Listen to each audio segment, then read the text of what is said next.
The NBA Finals are upon us. It is a moment we've all been waiting for, but with a matchup we never would have expected. We have two superstar guards, we have deep rosters, and two franchises looking to make some history.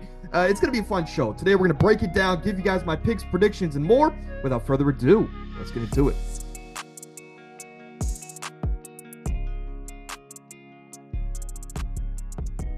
Now, as you all know, the regular season series between every team is not the end all be all, especially when we talk about playoff basketball. However, it's always something I like to look at and come to my assessment there at the end.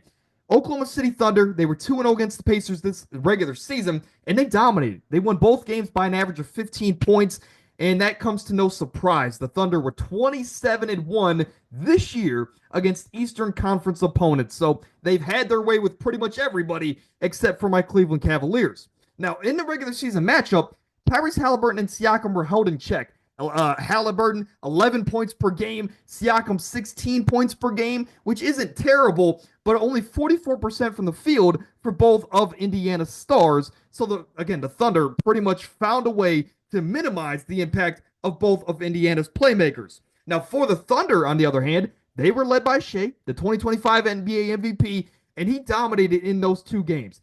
39 points a game, 7 rebounds, 8 assists, 1 steal, 1 block, 11 free throws made per game. So get ready for a lot of attempts.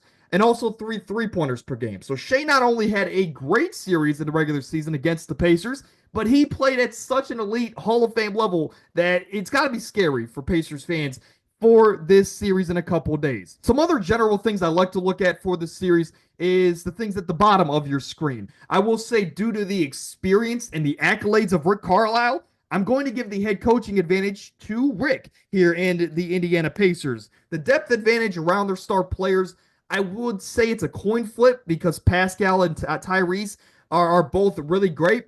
But I would say maybe in the advantage of OKC as far as when we talk about going 6, 7, 8 deep in this series. So depth advantage, I would say, is a coin flip. The best player in this series goes to the Thunder. No shocker there. The MVP of the league for a reason. But before we get into our predictions, what is at stake in this series? What are some things that might add some pressure to these organizations and players that might impact their performances? Well, there's some things that we're going to talk about. The Thunder, you have an MVP on your team that would receive an enormous amount of backlash for a multitude of reasons. One, they'd say he's a free throw merchant. Two, they'd say his MVP is fraudulent because that should have went to Nikola Jokic. Shai would receive just a lot of hate because people would say he's not a superstar and he shouldn't be in those conversations with the best players in the league as well. This is a guy that, despite all the things I just mentioned, despite the enormous amount of backlash that he already receives, has the opportunity to be just the 10th player in NBA history to win both the regular season and finals MVP in the same year. That is in the likes of LeBron James, Michael Jordan, Larry Bird, Shaq. Those are the kind of players that Shai would be in the conversations with because he would achieve the same feat that those legends I just mentioned did once before. Or many times before, if you're talking about LeBron and Larry Bird.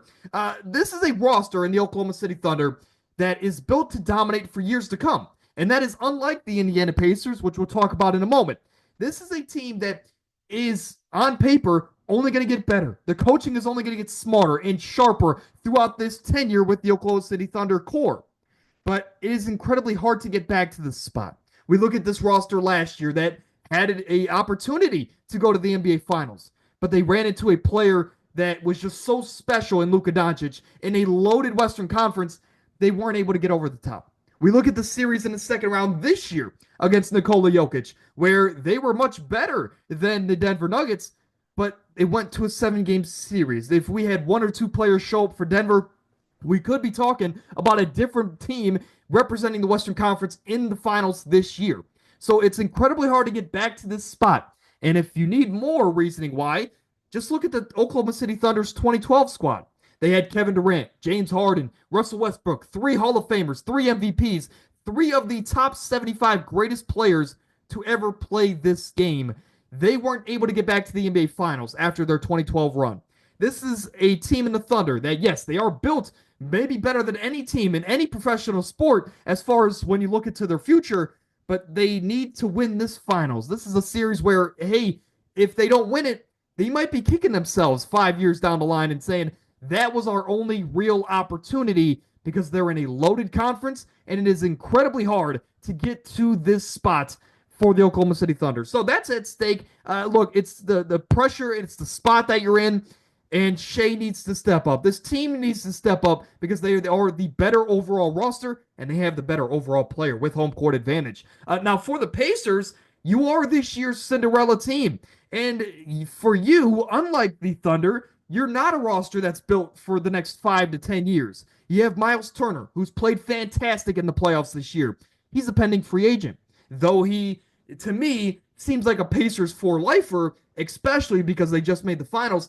There's a lot of money out there. There's teams that have more money than the Pacers, and they've already came out and said that they're willing to pay Miles Turner a lot of money to join their younger rosters, like the Pistons. You have Pascal Siakam, who is past 30. He might not be the same 2-3 years down the line, and this is the guy that his contract is only here for another couple years. So you got to capitalize now on having a guy like Pascal on your roster, because again, his production can drop any year now. Now, outside of the fact that you have those two star bigs that might not be here forever, you have a guy in a roster around Tyrese Halliburton, where Hallie's playing very special this postseason, but you have a roster around him that is peaking. You have all these role players that are stepping up on a night-to-night basis, shooting incredibly from the field. So if you're Tyrese Halliburton, how often are you going to have a roster that's this deep and plays this well around you? It's not going to happen. It's just a spoiler. Even though you're in the Eastern Conference, there we go. It's not often that all the things click at the same exact time and you're healthy. So when you look at this roster, like I mentioned, they're playing historically. The last team to shoot 50% from the field and 40% from three, like the Pacers are doing, it was the 2014 San Antonio Spurs, who dominated the potential three-peat Miami Heat that were led by LeBron, Dwayne Wade, and Chris Bosh. So when you have a roster that's playing this well, you need to capitalize on this opportunity because, well, you don't know if you're ever going to be back into the NBA Finals. It's only the second time the Pacers have been in this spot. So you got to win here. You got to keep this momentum going. You got to fire on all cylinders, and you got to take down the number one team in basketball. If you could do all those things, the Pacers will be your 2025 NBA champions. But when we go back to this screen here, again, a general overview of this series and the season series that these two teams shared, the difference for me is three reasons. And the reason why I come to one team winning over the other, again, it's three reasons. Home court advantage, the best player in the series. The Thunder can survive a night if Shea doesn't come out and have a magical performance offensively.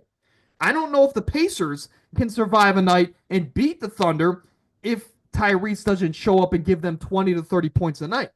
Now, Tyrese should be able to do that, but as we saw in the regular season, the Thunder have 6 to 7, maybe even 8 bodies that they can routinely mix in and throw at Tyrese Halliburton and Pascal Siakam to consistently put double teams on them, to consistently have them fighting tooth and nail just to get a bucket. It's just the Thunder are deeper as far as the defensive matchups that they can throw on the star players of the opposing team than I can say for the Indiana Pacers. The Pacers have a couple guys that they could throw on Shai Gilgeous-Alexander, right? Like Nesmith, like Nembhard, like Obi Toppin maybe for his length. But I trust that Shai can beat those guys more than I can trust that Hallie routinely beats Jalen Williams, all NBA third team member. Alex Caruso, all defensive member. You still got guys like Lou Dort, Cason Wallace, and many more. Shai, I would trust to guard Hallie more than the other way around. I think the Thunder are deeper. I think they can survive an off night from their star more so than the opposing team. And with the facts that I listed before, I'm going to have the Thunder win this in 5. Now, I'll say this. I don't think it's going to be an easy 5 games. I think it will be a very competitive, high-scoring affair throughout all 5 of these games.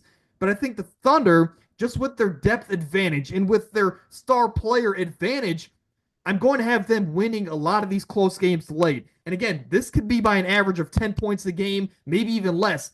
But I just think the Thunder have more, and they're going to show up for this series. They've been the best team all year, and they're going to cap off this season and it's going to set up some very uncomfortable conversations about where Shea lies as an Oklahoma City Thunder great.